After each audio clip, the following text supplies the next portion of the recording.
All right. So we're streaming live. Hello. Hello, anyone watching. And now we're going to record audio. Good luck.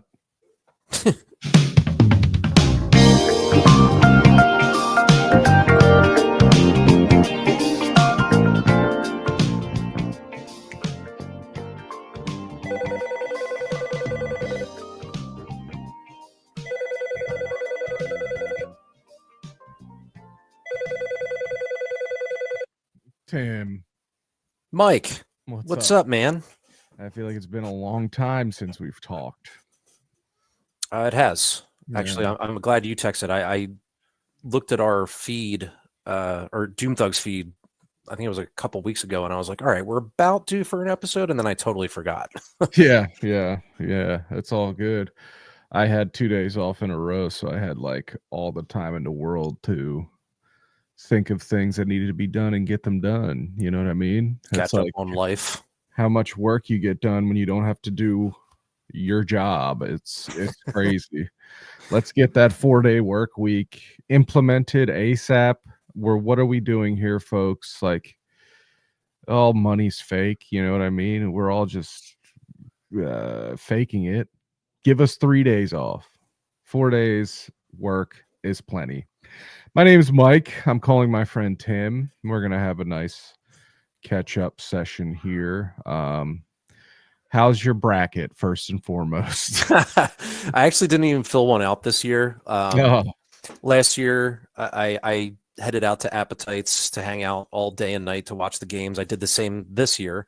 But based on last year, where I did fill out a bracket, and then I just saw a bunch of people, like the good people, the regulars, and like even just former employees or current employees that I just hadn't seen in a while, that I just bullshit with them the entire time and didn't pay attention to a second of basketball. So I yeah. was like, why did I even fill out a bracket? So I just didn't fill one out this year and still had a blast. Yeah, that's Um, but yeah, my roommate I lived with for a while before I moved in with Kat, he was there and he had a new girlfriend who was cool. Shout oh, out Kelly. Kelly. But it was great to catch up with him. You know, he's just a good human. The owner of Appetites, Brad, was there for most of the time. Kat eventually came and picked up my drunk ass later, but she had like a great conversation with Brad because, you know, since she's essentially like a district manager for Kuma, they have so much to talk about with the biz. Oh, the biz, yeah. Yeah, totally. Yeah. Are you like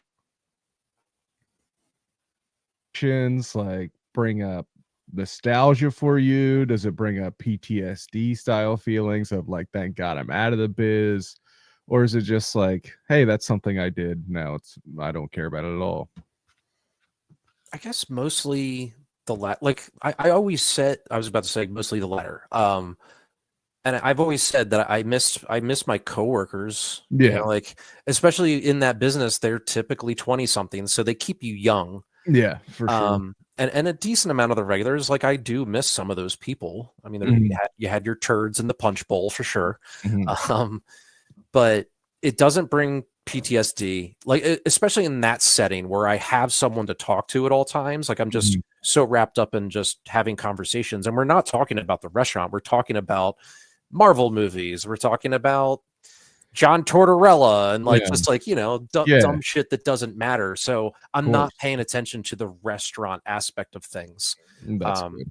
it's more when I go to a place where I don't know anybody by myself that I can't turn it off, where I start to see a bartender getting behind or doing shit that Mhm, I wouldn't do, mhm. or like that's when I start like, and I have to actively in my brain be like, stop it. Leave it alone. It's not your job anymore. It's not your problem. Uh, Um, like one thing in particular that I finally started doing later in my bartender tenure was like customers, that is, they're hypersensitive to your hands and what your hands are touching, and people are mhm. don't even realize how much they touch their fucking face, they touch their hair. Mm-hmm. You gotta stop doing that in the service industry. And like I see that especially a lot when I go out as a customer. I'm like, Yeah. Yeah. don't touch your forehead, don't do that because you're about to touch my glass. Right. And then you're touching money. It's like Right. very dirty. Even your phone is kind of Oh, your dirty. phone's filthy. Do not touch your phone, then put your hands on my food. And then like it's even just really small things where the way someone in a bar or restaurant will touch your glass, if they grab it from the top, Mm, like now your hand is kind of touching where my mouth is going to be. That yeah. don't do that. Like grab it from the side. Do whatever you have to do to not touch the rim of the glass as you're picking it up. Yeah, dude. That's gross.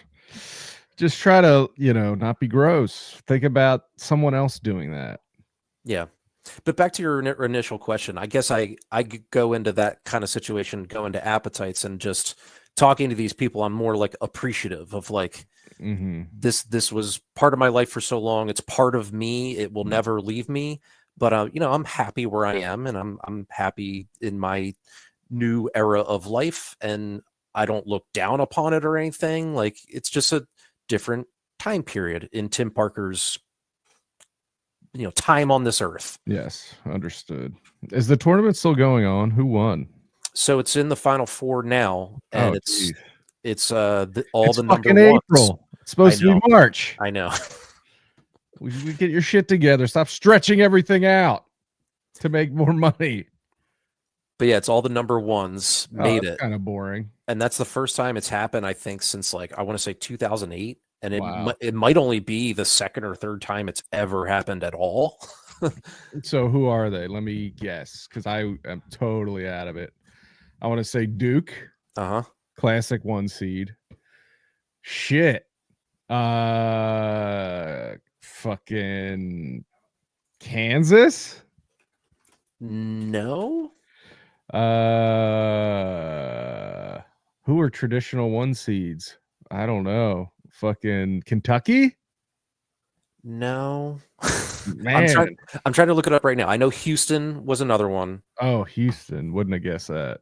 I think Auburn was another one. Oh, I like the Tigers. And then I'm blanking on the last one. But I can look it up quickly. Okay, Florida. That was the one I was forgetting. I was going to say Florida.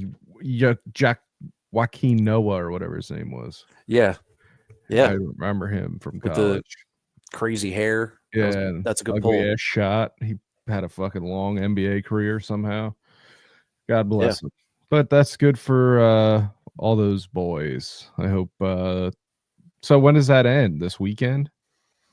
Final four is this Saturday. Both games play. So then I want to say the final is the following Monday. Geesh. Okay. Let's go. I won one bracket in my life. I think it was 10. No, it was like 11th, 12th grade probably. North Carolina won, and I won like $100. And I haven't even come close in the 20 years since I graduated high school. Many of those years I didn't even do one. Like I didn't do one this year, but I never fucking come close, dude. The one year I won some money was when Carmelo Anthony was on Syracuse. Yes, his 1 year. And they didn't win it all, but they went to the final, and just that alone I had, and that like won it for me. That might have been the same year. Did Syracuse, or it might have been the year before, whatever year that North Carolina won. They may have beat Syracuse. It may be someone else. Anyway, who the fuck cares? College basketball's fucking dead. The players have too much power. I need to know that the coaches can ruin the player's life for me to enjoy basketball at all. Okay. Yeah. I need physical abuse. Yes. Yeah. Like you can't leave. Night. Yes. Like you're trapped here. And if you try to leave, I'll destroy you and your entire future. That's what I need to get hard. I mean, did I say hard? I meant something else. Fucking weirdos. But no, God bless the women too. I think UConn is in it, UCLA. So we wish him all the best. I know Holly's our biggest fan, but shout out my dad, Tom Parker. He's like he loves watching the women's. Yeah, I was watching until Iowa got wrecked and destroyed and booted in the third round, I think. But yeah, I do love the women's tournament. South Carolina's probably going to win, right? See who's in that while you're on your computer. I can't touch my computer. The whole thing will crash. Well, you'll have to vamp about something. I'm definitely sure it's UCLA, UConn, South Carolina, and another team. Who could it be? Not Villanova. Texas versus South Carolina. That's tomorrow. The Longhorns being Friday at 7 p.m. And then, UConn UCLA is also tomorrow at 9 p.m. UConn was when I was in high school watching ESPN every day. We're just such world destroyers. They were like undefeated forever and dying. They would just blow teams out. Good for Connecticut because they lost the Whalers. And that was sad. But now at least they have UConn. The men win sometimes too. So gosh, that goes back to NHL games in the early 90s when the Whalers, were a thing. Mm-hmm. I don't even remember because by the time they moved to Carolina was Ron Francis on that team? Yeah, he was.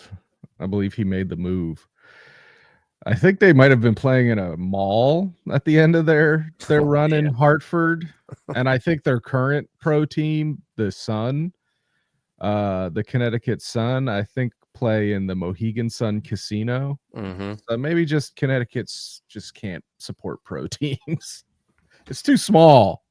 It's small and it's such close proximity to New York City and Boston. Yeah. And I feel like so many of their residents are just transplants from both of those cities. Yeah. It's just rich people or something there. I don't know. Give Delaware a couple pro teams. If you're going to give a small state that's overshadowed by its neighbors, let's give Delaware some teams. I mean, we got the G League or whatever, the Blue Coats, I think, the Wilmington Blue Coats, and we have the Wilmington Blue Rocks, which is cool. You can see their stadium from the highway. Gone to a few games, never saw a home run. It's a ball. You're not getting, I guess there's probably very exciting times when super elite prospects the year they're drafted go through. I don't know, but I've never seen it. I've seen a bunch of nobodies, but hey, what can you do? You get fucking hammered. Just kidding. Anyway, I did go to opening day on Monday. You did? Yeah. My brother a couple months ago just texted me. It was like, hey, you have a ticket to opening day. Request off. And I was like, cool. So it was me and him, and it was supposed to be his wife, Lauren, but she couldn't go because she took this new job and it's very busy off the bat. It should slow down soon for her, but it ruined plans for opening day. So Kat actually was able to rearrange her schedule and was able to join us. That's good. I believe you had good weather, right? It turned out to be an awesome day. There was impending rain, but it held off until 8 p.m. as opposed to initially it was going to be midday, then 3 p.m., then in 5 p.m. And it just kept getting pushed back and back. So yeah, game was great. It's just baseball's one of the better social sports to go to because you can easily pay attention to a game, but have a conversation at the same time. It's very casual. You're hanging out. It's a hangout sport. Totally. You're just there. You're chilling. You're watching the game, but like you said, it's not edge of your seat. Just constant movement. There's and that's what's annoying about the changes they're making to the game. They're trying to make it so fast, but it's part of the game is the slowness of it.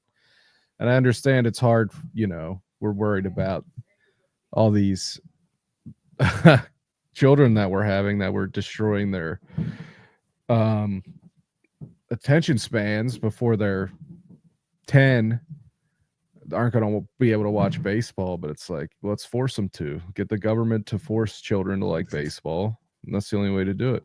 But I do understand it's not the worst thing in the world, but I do like the slowness of baseball sometimes. You know what I mean? Like the part of the, I don't fucking know. We've talked about this a million times, but this time of year, you really got to worry about going to a game and freezing your fucking ass off. Yeah. But so we really lucked out.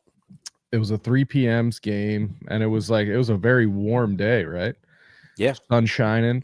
Yeah. Like, actually, we should have brought sunscreen. Yeah. Kat even said, like, should we bring sunscreen? And I looked outside and it was like kind of gray. I was like, nah, we'll be fine. It's also fucking March 31st. Like, and then sure shit, by the time we got down there, the sun was out. Like, it was kind of hot out in the seats. So, yeah, I mean, I'm not complaining. It was great. But yeah, like the pitch clock, I remember when that got instituted, and I went to a game that year with my brother, Josh, again. And he was kind of bitching about it too. Like, but then, you know, before I could even get the words out, he was like, I know you're going to say, though, that parents will love this, because especially compared to the other sports, like football is a guaranteed like 3-hour game pretty much. Basketball and hockey, they're like 2.5, maybe 3 hours. And then baseball, you don't know. Yeah, it was like at least 3 hours, if not longer. It could be a lot longer. Yeah. Yeah. And like, kind of going back to like the business side of things, where, you know, my brother, when he was at grad school, like they did a whole case study about McDonald's, and like one of the things that really set McDonald's off into the stratosphere was the Happy Meal, because the Happy Meal is what got the fucking kids in there, like, or just the parents in general. So kind of similar ideas, like you want to be able to market your product to families. And, you know, when a game is going till 10:30 at night on a school night, that's not very marketable to get your, you know, 5 to 10-year-old in these games. Very true. Very good point. And this is another point I've made before, but like the stadium. Okay, so I saw a picture.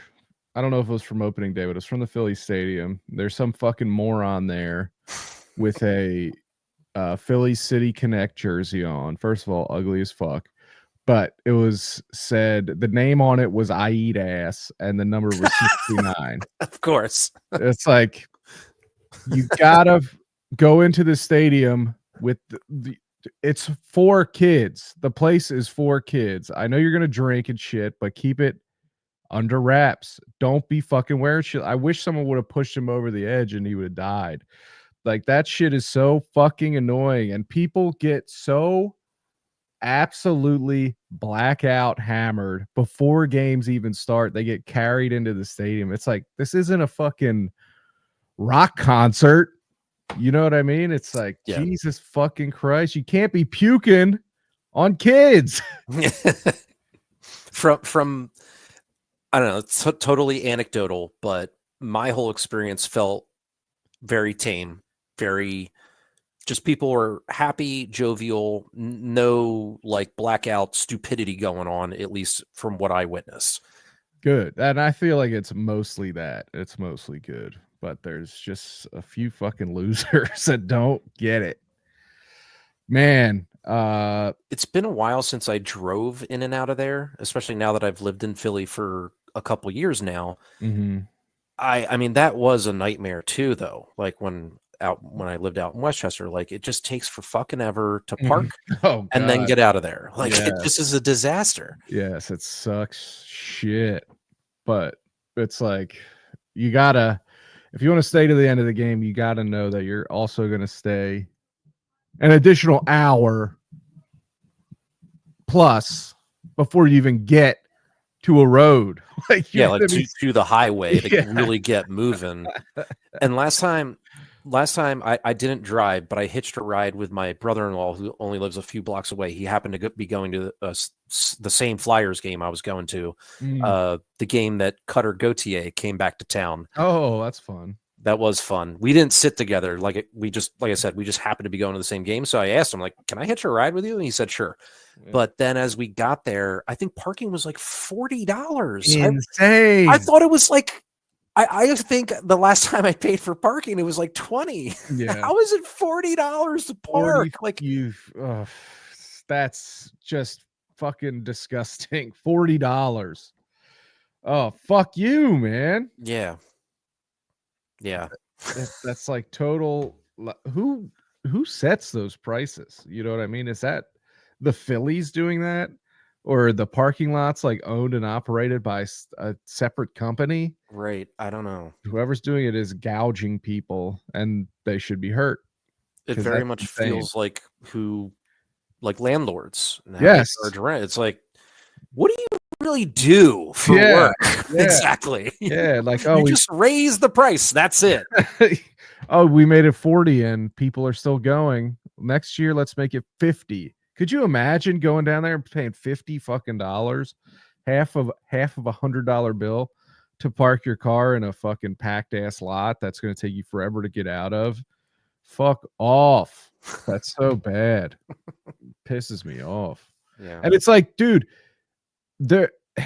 it's not like it's not like a parking garage in a residential area or something where it's like we're worried about this filling up with people that aren't supposed to be here or something. You know what I mean? It's like, dude, the people parking there is a set amount of people. It's not like you have to charge to keep people out or something. It's just so, and it's not like anybody's parking there to go anywhere else. Exactly. It's just so strange. Slime ball operation. Slime ball. And then, man, gosh darn it, like, you take your kid there, buy him a hot dog, that's like $150 for one hot dog, probably something like that. Oh, you want a soda? $17.99 for a giant cup of watery soda. Fuck off! It's soda. You were in the restaurant industry. What does soda cost? You get a big bag of syrup, right? Oh yeah, we called it a bag and box, but yeah, it was like this giant cardboard box that had a just big old bladder of fucking syrup in it. Yeah, and what the fuck do you like? You could charge $1 per soda and make money off that shit, right? Yeah, but we charged like $3. Yeah, crazy markup, and this place is probably charging $10. Sorry, pisses me off. No, but overall, it was a great experience because, like, Xfinity was kind of a shit show. Not kind of a shit show. It was a total shit show. So we didn't even bother, like, looking into that. Yeah. The restaurant that's, like, right at, or just, like, bar / like, sitting area right at, like, the third base entrance. It's, like, to me, the main entrance. It used to be McFadden's, but now it's Stove and Tap, or no, not Stove and Tap. Yeah. So, it's something else, but it's like not McFadden's, yeah. But it was great that we had good weather because that outdoor area was completely open, and I like scoped it out early, and I was like, "There's no one even in here." So we just went there right at the gate, essentially. And there's Mac and Mango pizza, and there's like a couple other things that nothing special, like your chicken fingers and maybe some burgers and shit. But like we ordered a Mac and Mango pizza, and maybe cost us $20. You know, I love eating. That's totally reasonable, especially at the ballpark. Oh, for sure. I still haven't had that yet because, I mean, we're currently in an era of the Phillies being good. So if you want anything in Ashburn Alley, you're going to wait your ass in a long ass line. You know what I mean? Which is, one of that's comes with the territory of having a good team that fills the stadium. We've both lived through many times where the Phillies are bad and you could go to the stadium, certain games and it's empty and you have the place to yourself. I mean, I remember being at the Vet when they would basically give away general admission tickets. So you're up top. You'd go there on $1 dog day, right? And you'd be up top. It'd be empty. You could go right out of your section, not wait in line, and buy like 10 hot dogs with nobody there. Just like the huge veteran stadium with nobody in it but you and your fucking, in my case, my brother. It was great. But the team was garbage. They weren't even close to being good back then. As we were walking up from the subway, I kind of like looked around and then looked at Kat. I was like, I went to the Vet and the Spectrum so many times as a kid, and I cannot remember how they like were in proximity to each other. Like, I know the Vet is now this parking lot, and I know the Spectrum is now essentially the parking lot, I think, like next to the Wells Fargo Center. But like, I don't know, I just like couldn't visualize it in my head anymore. It's been that long. Yeah, that's weird. It's weird to try to think of the Vet in that area. It seems too big or something. It was this monstrosity. It's just a huge concrete ugly, eyesore. Yeah, just a big tuna can or something. Like just a giant. Ugh, what a fucking unpleasing aesthetic era of baseball. So many of those just giant multi-use stadiums with that awful, unbelievable AstroTurf that they made the players play on, which, you know, is definitely giving the players of a certain era, the Phillies, brain cancer at an alarming rate. But just like they played football on that shit, which was insane. Yeah. It's like the stadiums just like on TV looked like trash, which is, you know, I guess people cared less about that stuff back then, but I'm glad some pride is taken now in the way stadiums aesthetically look, because man, Three River Stadium, the Vet. I feel like the fucking the Reds had the exact same stadium. That's just bad. Yeah. Now that you say it, but you know, we have Citizens Bank Park.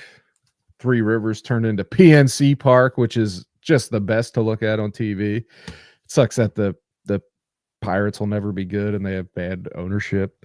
Yeah, but, right. I forget who I was just talking about with talking about this with that.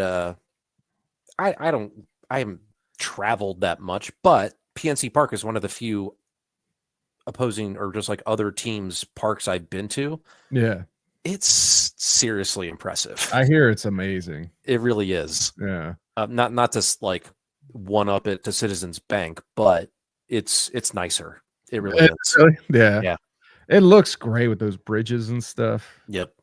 And I think the only other stadium I went to was Nationals Park, and it was like a Xerox of Citizens Bank, except it was Xerox like 35 times and the quality was shit. It was like we're gonna do a Citizens Bank, but we're gonna make it shittier.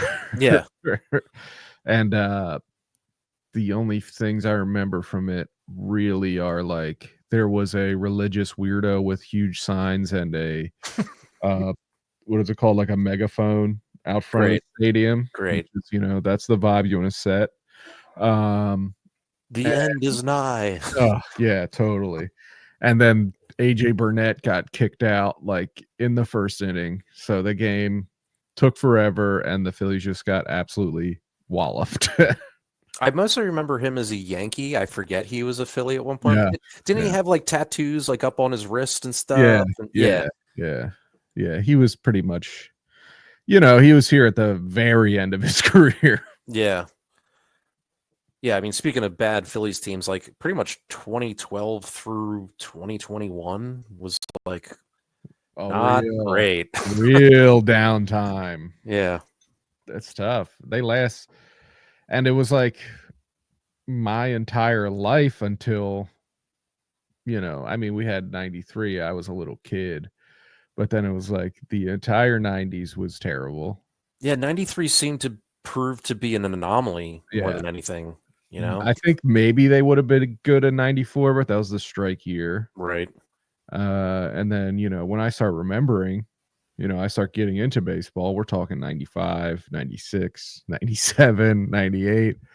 Look up those records, folks. They're not great. And like the big moments from those periods of time are like Scott Rowland demanding a trade, JD Drew refusing to come here, Kurt Schilling demanding a trade. You know what I mean? Those are the highlights. At some point, like Jim Thome was in there. right? That was great. That's when it turned around. Like 2003 was like, okay, next year we get a new stadium. Yeah. Now we're gonna try. Yeah. They bring in Jim Tomei, they bring in David Bell, they bring in Kevin Millwood all in one off season. Mm-hmm. Don't make the playoffs, but they're better. Then they start bringing in people like Billy Wagner. And then it was like every year they start bringing in new people that are good. Then eventually, that's when the Utleys come up, and then, we have the run, the '08 championship and that whole era. And then, like you said, 2012, all those players age out and it collapses. And then we go through a dark era where the team is very bad until when? Till they were just Bryce Harper and they signed Bryce Harper. Yeah, but even his first year or two, they still didn't make the playoffs. So Yeah. And then they were just like, we're just going to sign every free agent available. But then in the middle of that run, the Dodgers were like, no, wait, we are going to do that. So it's like, fuck. But Phillies Dodgers series coming up. Big boy baseball. Very fucking excited to watch this. But let's stop talking about sports. Jimmy, we did this on Doom Thugs Monthly. I've bought this book, The Book of Questions. Mm-hmm. Give me a number between 1 and 200, and I'll tell you if we already did this one. 153. Let's see, 153. Good number. Who was 53? Nigel Branham, was that his name, or whatever on the Eagles? That sounds right. Something like that. 53. I think of Bobby Abreu first, honestly. Bobby. Here we go. 153. Here's the question. If you learned you would die in a few days, what regrets would you have? Were you given 5 extra years of life? Could you avoid those same regrets 5 years hence? Wow. That's hard.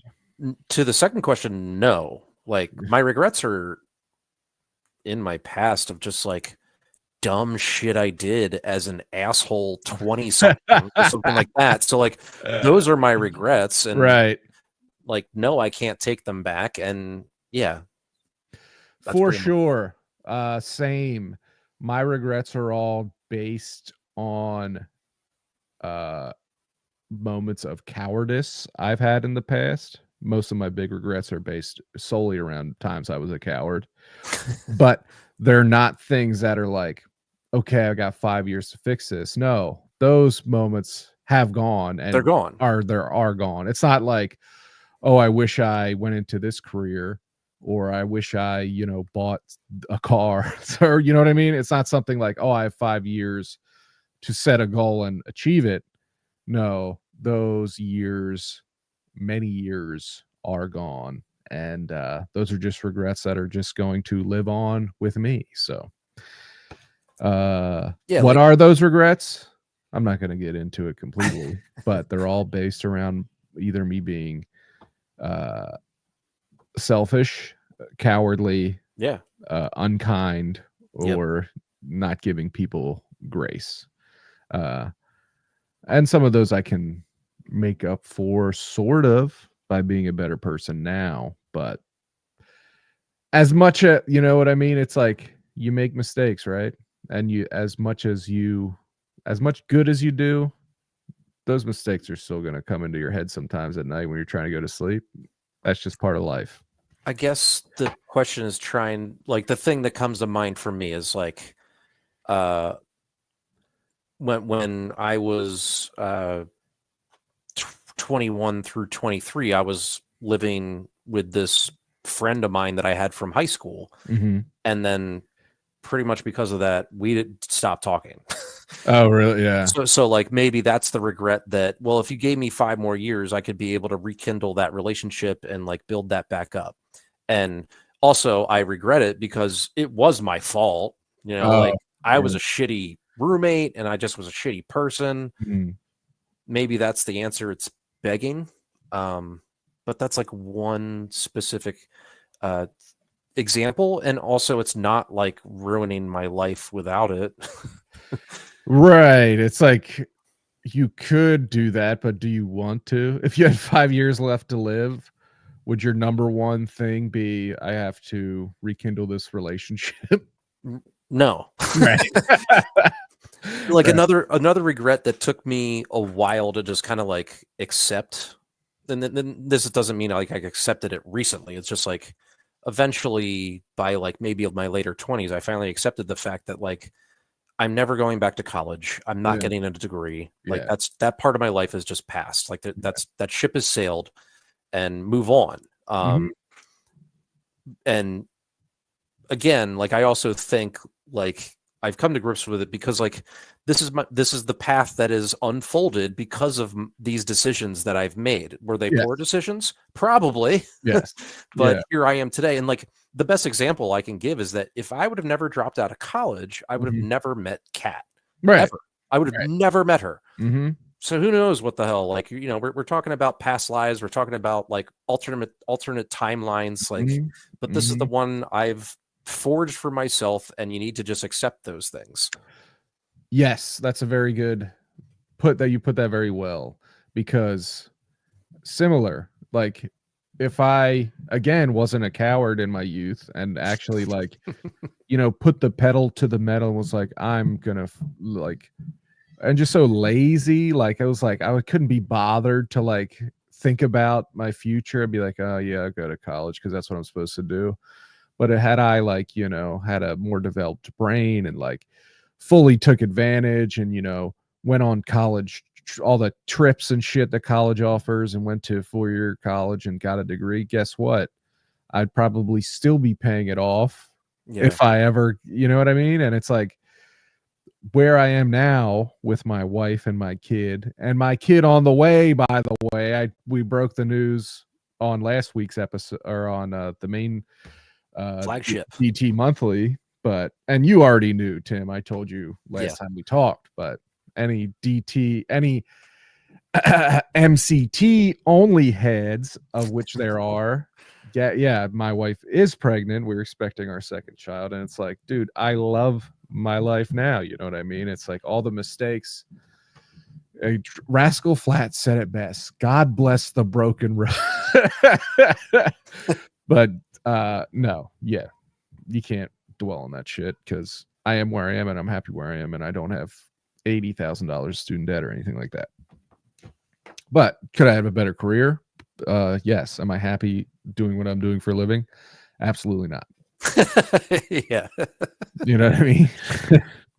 Anyway, here we go. I'm going to go Mario Lemieux, okay? 66. Here we go.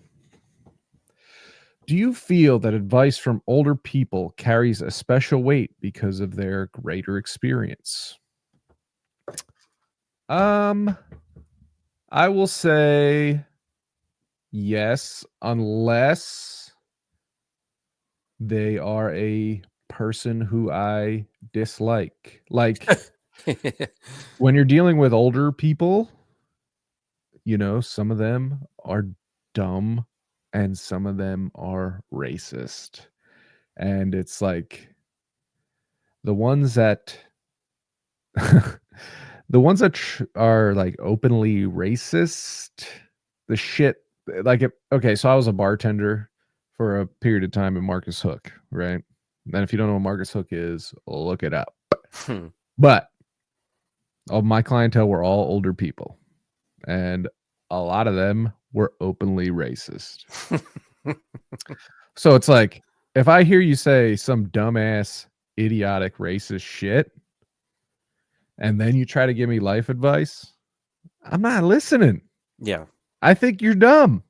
Like your brain is wired wrong, and and it's like, even if like, fuck off. But there are older people whom I have great respect for and affection for, and yes, I do put more weight on the advice they give because of their experience and the respect I have for them, and they haven't made me lose their respect. Does that make sense? Yeah, for sure. Like, and also to answer the question, absolutely. Yeah. Like my instinct, my predisposition is to give them more respect than someone my age or younger. Yes. Yes. And yeah, I mean, kind of tying in the regrets question, like one of my biggest regrets is like even before I was 20, when I was in my teens, like I was bigger than my britches. I thought I was more mature than I really was Yeah. emotionally, for sure. Yeah. Like Yeah.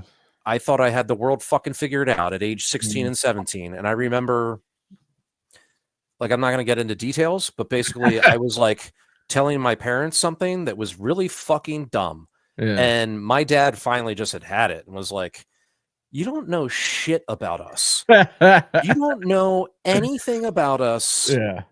besides what we let you know. You're Like right. you have no idea like how we grew up. Like Mhm. you don't know all of our life experiences. You don't know jack fucking shit.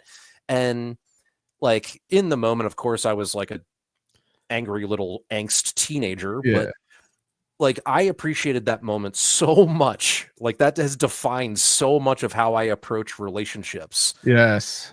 and just how you don't know a lot about the people even closest in your life. You don't really know. No.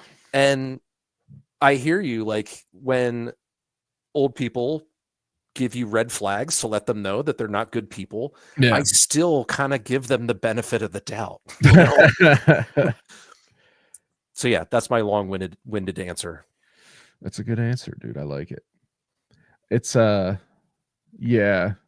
And I as I'm saying it, I realize I'm, you know, it's tough because it's like I fucking hate racist people. But could they be carrying wisdom that I am pushing away? You know what I mean? It's like, could they? I don't know. It's a difficult And thing. I'm so sympathetic to people that I would immediately want to know. So like, why do you think that? Like, what happened in your life? Maybe it was just because your parents were racist and it was that simple, Yeah. or it was because I don't know, something happened when you were young to lead you to believe that all Native Americans are like this, all black people are like this, all fucking Asian people are like this. Like, I don't know. Like my not to throw Josh under the bus, but Uh-oh. I remember he on Garrett Road, before you get to 69th Street, there's this shopping center kind of before you get to Beverly Hills Middle School as well. It's like in between um like basically Upper Darby and like 69th Street. Yeah, it's And not the Beverly Hills you've heard of, folks. This is yeah. Beverly Hills. So kind of across the street from like where Keenan's parents live, there was Mhm. the shopping center that had a movie theater. I don't know if you remember Eric movie theaters. Not at all. No. No, I'm, like, so far removed from that part of Delco. Yeah. But he and his buddy Mike, the two of them, they went and caught a movie there, and when they came out, they got jumped by 4 black kids. And I think from that moment forth, like it really made an impression on Josh. Jesus Christ. Like, just Not a to random attack? Yeah, like, and I think it was like kids kind of being kids. Like, here's some other kids that we can pick on. They beat them up, and like, it's not like they like beat the shit out of them. They just kind of like roughed them up a little bit and maybe took the $5 in their pocket type situation. Like That's it, still scary as shit. it is. There was no like weapons involved or anything. I'm pretty sure, but and also not to say that Josh is now like this raging racist, but like he has these like inclinations to immediately think the worst. Right, right. And I just I'm like, dude, that one experience, I wonder if that's like what tainted you for the rest of your life. Yeah. That's probably the right way to look at it. Uh, you know, give everybody grace, which was I was just talking about times where I don't give people grace, haunt me. But also, It's also tough though, because it could be like a sliding scale. Like if yeah, you're true. openly just hanging out at your local bar dropping the N-word, Which happens in Marcus Hook a lot. yep. tough to do that. So yeah, I want to differentiate. That's not like what my brother's doing. You know? Good. I would hope not, but you never know. Yeah. You never know. Sometimes people don't let. Not. I'm not talking about your brother now, but some people keep it hidden pretty Mhm. well, and then that is an ultimate, like, it feels like a betrayal. It's like you get to know someone, you're cool, you're like, oh, I like this guy, and then maybe one time, maybe like after they get a little more comfortable around you, they start letting their feelings out, and their feelings are wacko, and then you're like, oh shit, Oh. they must think I think like this too. But I'm a coward, like I said before, so I will stay silent and then just ignore them from now on, rather than try to have a conversation and try to figure out where they're coming from. I will just think about this interaction and all the times I could have done it right in my head when I'm in the shower for the next 10 years. Anyway, give me another number. Actually, I want to bring up another kind of example of this. Give me it. So my former roommate that I used to live with before I lived with Kat, we lived together for like 7 years. I think in Pennsylvania, technically we were married. Yeah, common law. Yeah. And this is who we were talking about earlier, who you no longer talk to? No. Sorry. That's That's a different one. Okay. This is the guy that I saw at Appetites. Yes, sorry, Yeah. I'm sorry. Yes. His name's Matt. We're cool. Yes. But we have the same exact birthday, 7/14/83. Nice. So when he turned 40, I also turned 40, and his girlfriend at the time threw him a little party at his favorite bar that like he and his friends hang out at all the time. And she actually reached out to me and invited me, which was cool. That like she must have like found out through who knows my email, and all of a sudden I got this invite. I was like, oh, that's awesome, sure. Let's do it. Yeah, so it was great. And like I know a decent amount of Matt's friends and they know me, and we had a great time, but like it was also catered. So like now food's done at this point in the party, and we're like outside hanging out, just having some beers. And one of his friends, this guy, Rob, who's like, I've known him for a while too, just through Matt. And he's always been like, I don't know, pretty normal, level-headed to me. Yeah. And just Matt, his favorite beer is Bud Light. He's always drank Bud Light. Oh no. Yes. This guy Rob just like comes up to him and like starts going in on him about Bud Light being all for trans people, and he just goes off the fucking deep end about how bad trans people are, and like they're grooming our kids. And I was just at Target, and they have like tuck clothing for kids, which of course is bullshit. Yeah, you're a liar. You're a fucking liar. So like, and he's just like going on and on. It's not just me, Matt, and this guy Rob. It's like in front of other people. Mm-hmm. So I finally just kind of like sequestered him and was like, what the fuck are you talking about, dude? And I just started like talking him off a cliff and like just talking him down, because also like he doesn't have children. Like, what do you care that these parents are doing with their kids? Like, just shut the fuck up, dude. This is Matt's birthday party. Where is this coming from?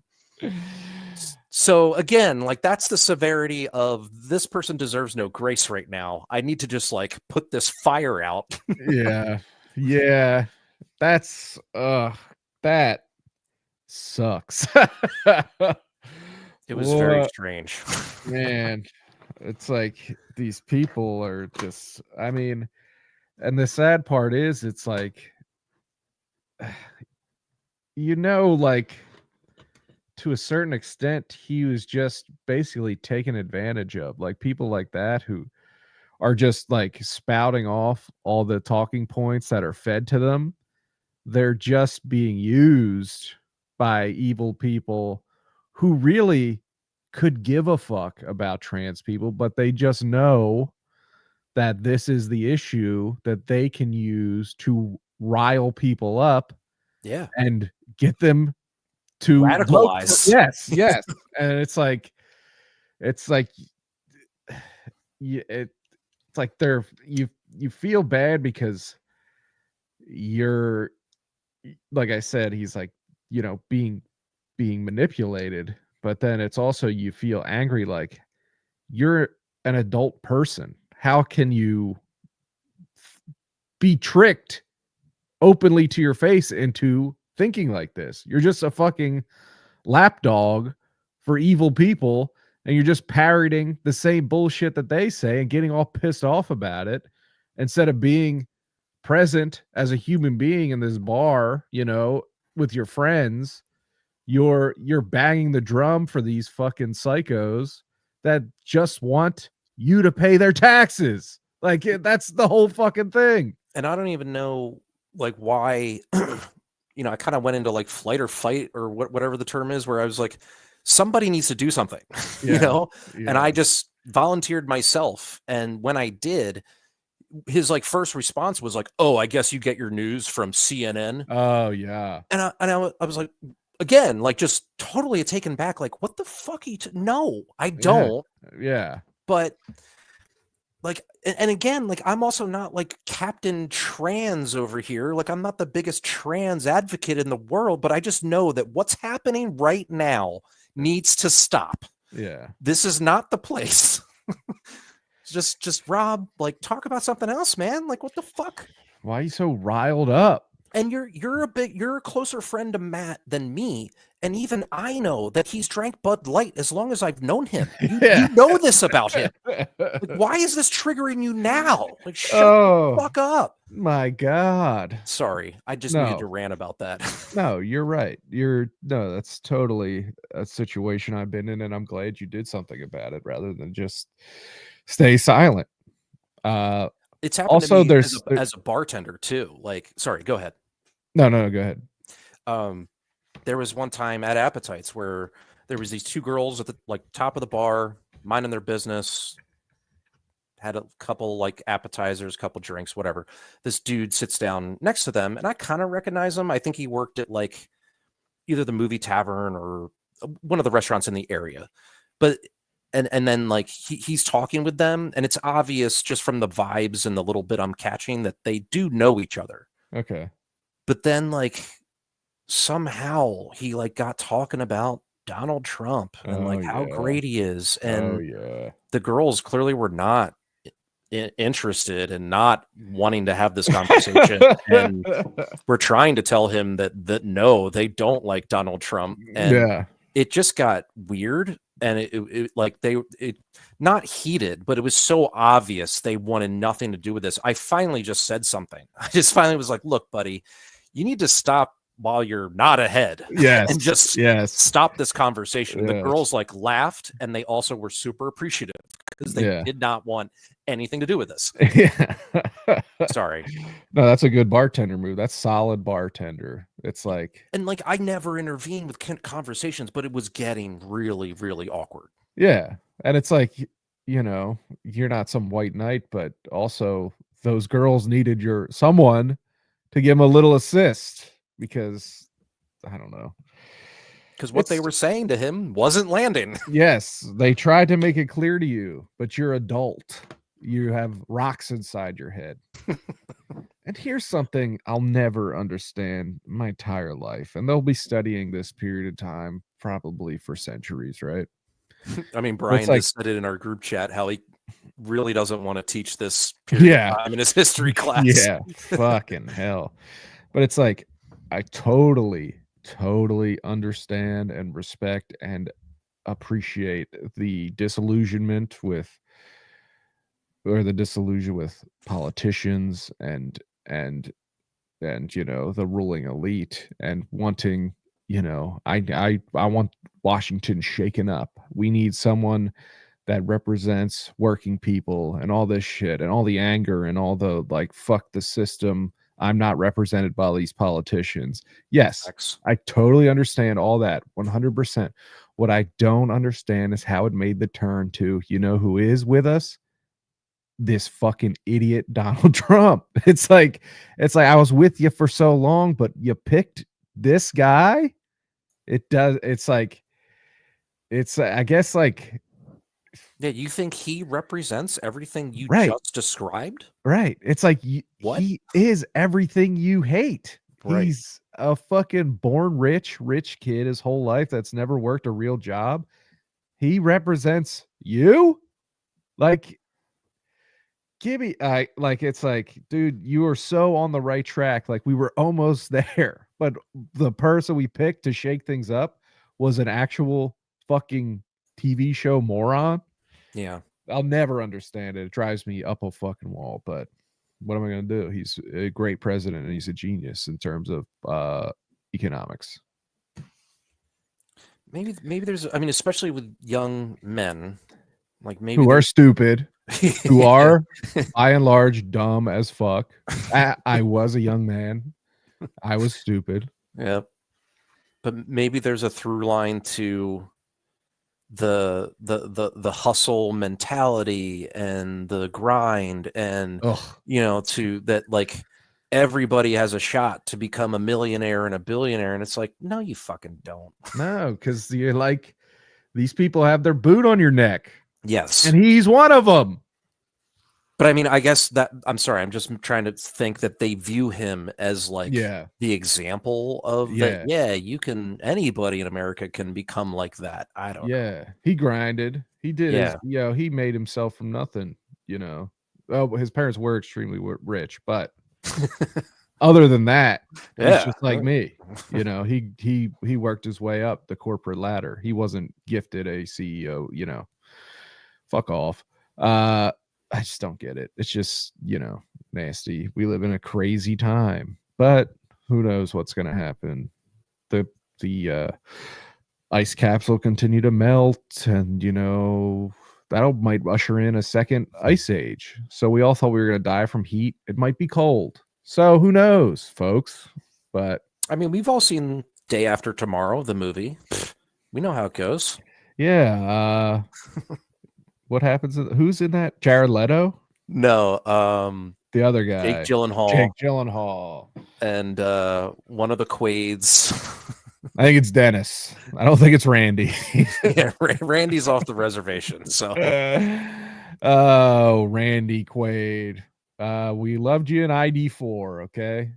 sure did. Yeah. But turns out you're crazy, dude. Let's do one more question. We got time for one more. Give me a Okay. number. Let's go. Let's go. You went Mario Lemieux. Let's go 68 for Yarmer Yager. Yager, one of my. Oh, Brittany Coke checking in. We both kind of look like, I was thinking that, but I didn't want to say it. I'm glad you said it, Brittany. We do look a lot like Jake Gyllenhaal. In what's that movie where he's the real creep, Nightcrawler or something? Nightcrawler, yeah, the video camera guy, or like, yeah. I look like I'm in Jarhead because I'm super into the military and I wear those black T-shirts with like the white American flag. Bubble Boy, fuck off. I'm not sickly enough to be Bubble Boy. And he's cute and innocent in Bubble Boy, so I'll take that as a compliment. Whatever. When your life, excuse me. When has your life dramatically changed as a result of some seemingly random external influence? COVID. How much do you feel in control of the course of your life? Bye, Brittany. Or bye, Brittany. Love you too. Love you too. Congratulations but maybe you're hanging out on your being pregnant. Yeah, I mean, COVID's the first thing that comes to mind. Oh yeah, that was pretty life-changing for a lot of people. I didn't, aside from the time I was either directly exposed to COVID and had to miss 2 weeks of work, or the time I got COVID and had to miss 2 weeks of work, I didn't miss a second of work. You know what I mean? Yeah. I know so many people that couldn't go to work and got those government checks, and God bless them. I was a little jealous, but I didn't miss a second. They kept our asses there every step of the way. They didn't even give us like, let's take 5 days to see how scary it is, or do some research. They were like, nope, 100% of the time we need you here. So oh my God, we were like getting we had to get our temperature taken every day when we got to work, Yep. and we had a heat gun, like Mhm. this fucking crazy, like it looked like you're using your fucking heat vision like you're a predator, and it's like I broke it at work. There's no doubt that thing was like thousands and thousands of dollars, but hey, you should have let me handle it. But yeah, no, it was very strange and weird, but yeah, that's a good answer. I mean, the only other thing that comes to mind, I think I've said it on here, so I'm not like embarrassed to say it again, is when I was in prison. So What? when I was in prison, I don't remember that. okay. Speaking of being dumb in your 20s, don't drink and drive. So yeah, I got 2 DUIs when I was in my 20s and went to fucking prison for 2 weeks. Wait, 2 weeks straight time in where? Chester County Prison, which is like it's in between Westchester and Kennett Square. It's technically in Pocopson. Okay. There's nothing there besides like this prison. So yeah, I was in like general population for like 3 days, and that's when you're literally in your jail cell for like 23 hours out of the 24-hour day. They let you out to like eat a few meals, and that's it. So, and did you have a cellmate? yes. Who was it? So Was it- initially, How fucking scary was this? I did not know this. I swear I said this. Maybe I thought you were joking. No, I was not. Yeah, so when I first went into my cell, my as they call them, cellie, your cellmate. Yeah, I know. Was this- I've watched a lot of prison shows. I know Okay. the terminology. It was this white dude, and he was honestly like not, I won't say harmless because we're in prison, but Yeah. he seemed like, okay, I can deal with this guy. Did he try to get you to join the Aryan Brotherhood right away? No, he had very long hair, so he wasn't a skinhead. That's good. But he had is it psoriasis, where you have all these like dry patches on your skin?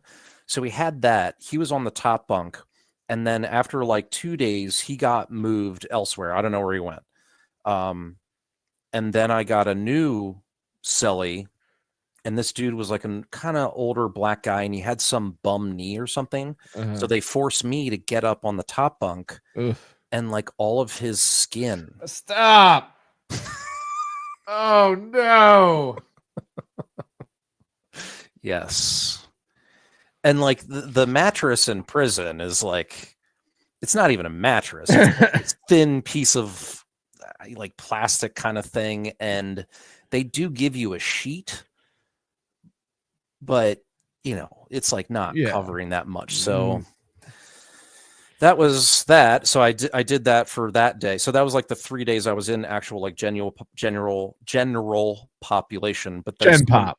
Yeah, Gen Pop. Yeah. And then someone like me, because I'm not a felon or whatever, like I then got moved to the work release center, which, as it sounds like, it's more like living in a dorm, honestly. Yeah. And the people in there, they do get released to go do work, whether it's on the prison grounds themselves or they go out to do certain jobs and stuff. Like even some people with DUIs like can go and work. Like they'll go out and work their, I don't know, 9 to 5, and then have to come back to the work release center at night to like stay there. Yeah. That was not an option for me. Like I had to be there for these 15 days straight. So, man. Oh, but anyway, point to that question is that when you're there, you're just powerless. Like completely. Yeah. Like it sucks. They specifically treat you like a fucking piece of scum. Yeah. You know, it's not a system of rehabilitation. It's a system of punishment and like oppression. Dehumanization. Yep. That's crazy, dude. I didn't know that could happen with your second. I thought it was like 3 and up. You go to jail. I mean, it might have been at some point, but prior to the 2000s. But yeah. Damn, dude. Not to mention the fines that come along with it. A lot of money. Yeah. Yeah. Yeah. And how much time without your license?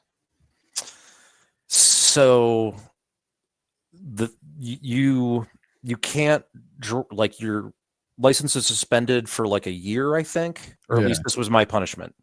Well, also once you get out, so that's part of the punishment is the jail time. Then you get out, and I had to do 80 hours of community service. Oof. I was on an ankle bracelet for 90 days.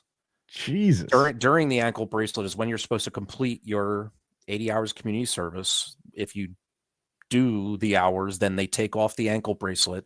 All the meanwhile, your license is suspended for, I think it was a year. And then after that year, you then can apply for a limited license that allows you to get that breathalyzer on your car. On your car, right? Yeah. Which then I had to have that for another like year and a half or something. But I didn't do that. Because also in the process of getting my second DUI, I totaled my fucking car. It wasn't a bad accident, and I didn't hit anybody else. I just, Jesus Christ, I forgot how like stupid this story is. But I hit a telephone pole, and it was like enough damage to the car that it did total it because it was like an older car. Yeah.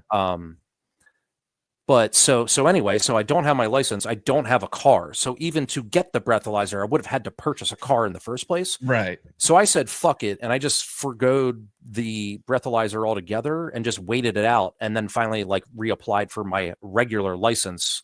So essentially this happened like 3 years after the initial like accident. My God, dude. That's tough. That's tough. Did you have a license when you got the second DUI? Yeah. Like you didn't lose it on the first one?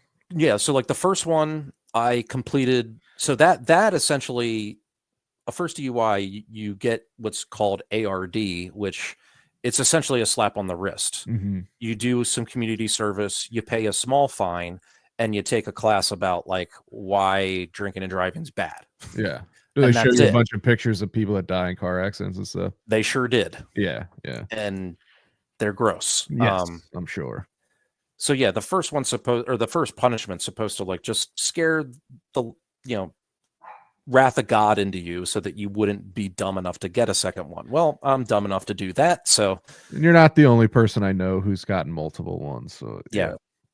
But it wasn't like they were like a couple years apart. So it wasn't like I was still going through my punishment for the first you were driving to your class drunk. Which by the way, like that happens a decent amount too. And then your punishment's probably even more severe. I'm sure. Yeah. Yeah. Yeah. So when you had to do your 80 hours of community service, what does that mean? Like so at that time I was living in Westchester. There's many options that you can do for community service. For me, the easiest was just I walked into town, into Westchester, and there's like a government services center there. Mm-hmm. And we'd all hop in a truck and we'd go to like other government services centers and we'd just pick up their like trash and recycling. Yeah. And we would drive it all the way out to Honeybrook because that's where the like actual landfill is. Yeah. And we dump it out there. Throw it in. Yep. Yeah. And that was it. It's just, again, a colossal waste of your day and time. Yeah. Yeah. Man. Oh, but hey, you haven't gotten one since. No. So like, I feel bad. I feel like every episode there's some aspect of my life that I reveal, and then I like completely hijack the fucking episode. No, dude. I thought like you're full of surprises. Every week we talk, and I think I know most things about you, and then something else crazy is revealed. I did not know you did time. I did. No wonder they weren't going to let you into Canada. You're a hardened criminal. So that's okay. That's you were in Gen Pop. Okay. Yeah. Yeah. I knew you had the DUIs and stuff, but I didn't know you had to go fucking upstate or whatever. No, I didn't have to go upstate. So do you think like the 3 days in Gen Pop, like that's the like real, like we're trying to scare the shit out of you. And then they're like, okay, you made it through 3 days. Come to this other less severe area. No, I think it's just how they process everybody. And they just need time to figure out like, all right, who actually belongs here and who doesn't. Right.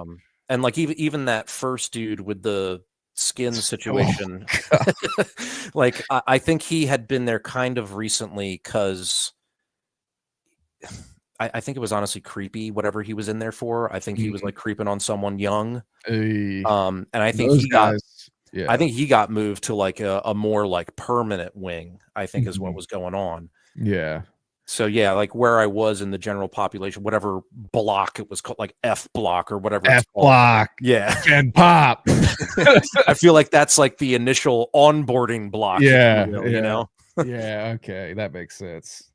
And you didn't see any like fights or stabbings or anything. No, there wasn't really anything that fucked up in there. I just desperately didn't want to get sick because who knows what the like healthcare you're gonna get in there. Not great. Right. So I actually made a point to like, you know, when you had an opportunity to shower, I did. Like I wanted to try to stay clean. I try like with a few people, I tried to like make conversation just to pass the time, but I got like bad responses, you know, just everyone, not everyone, but the majority of people in there are not good people. So yeah, you're in prison. Yeah. Ugh, man. There was one guy though, when I got over to the work release center, one guy was in there that was basically there for the same exact reason. And we talked a lot and we got along, and that was he was like my saving grace. Right. I mean, geez. It was very stereotypical though too, because like there's a limited amount of books, and so I just like in my downtime I was doing like push-ups and sit-ups like you see in movies. There's just nothing else to fucking do. Just time, just fucking man. And God, like I've like, could you imagine like you were there what 2 weeks? Imagine like 2 years and then 20 years. That's just like, but like you said, a lot of people are to have done serious crimes, but man, it's cruel. It seems very cruel to just put people in cages for 20 plus years. It's like Jesus Christ. And then like by the time you get out, you're done. You're cooked for the most part, most people. You know what I mean? It's like right. And like by the time I got in there, I had already accepted the fact that this was my own damn fault. This was my fuck up. Like I owned it. Everybody in there wasn't of that mindset. Right. They thought like they were wronged somehow. And it's like, this is why you're going to come back here. Like you're not learning. But also to your point, like the process itself is the system's not, it doesn't care. No, it's not. It's, you know, it's not trying to rehabilitate these people. No, man, Tim, I'm glad you're okay. How old were you when that happened? It was 2008, so I was 25. Sheesh. Yeah. Tough. But here you are. You know, like we were talking about earlier, you're happy where you are now. That's all part of it, right? Yeah, I mean that's a regret, obviously. I wish I did not do that. But it really formed a lot of my opinions today, you know, and just who I am as a human. Yeah. All right. Well, Tim, it was great catching up with you. And goddamn, 500 episodes of Pop Addled, huh? Yep. Jump over to Pop Addled. Keenan will be releasing our 500th episode very soon. People like Mike right here and a bunch of our friends sent in little recordings. Even Warren sent me a text that I read because he just had back surgery. So he's like really banged up. And thank you so much, Warren, and the rest of the people that gave us clips. And it's a long episode, but I think it was worth it and deserved. Like it was fun. We really had a good time, and we did it live. We did it over at Keenan's place. I can't wait to listen. Just you and Keenan? Did any other? Just me and Keenan. No surprise Sam pop in? No, but we did talk about Sam for the first time in, I think, at least on the podcast. Yeah. To give a little bit of that background and story. Yeah. Oh, I can't wait to listen. Will that be soon? We know Keenan's busy. I know. I try to give him like a week leeway after we record, and then I finally start texting him like, "Hey, can you release the episode, buddy? Upload it." Yeah. Cool. All right. Well, look forward to that. And of course, like if you hadn't listened to this week's flagship or this month's or last month, whatever, the most recent episode of Doom Thugs Monthly, A lot of big news broken on that episode. And we do talk to Warren. He couldn't make it in studio, but we did talk to him on the phone so he'd hear all about his major fucking back surgery. Poor guy. Yeah. But yeah, thanks, Tim. Thanks to all the viewers, listeners. Thanks, Brittany, for being active in the chat. Shout out Sal, Tammy. Sal, Tammy, the loves of my life. And yeah, we'll see you in a month. And it's good talking to you, bud. Yeah, man. Go Phils. Go Phils. Fuck the Dodgers.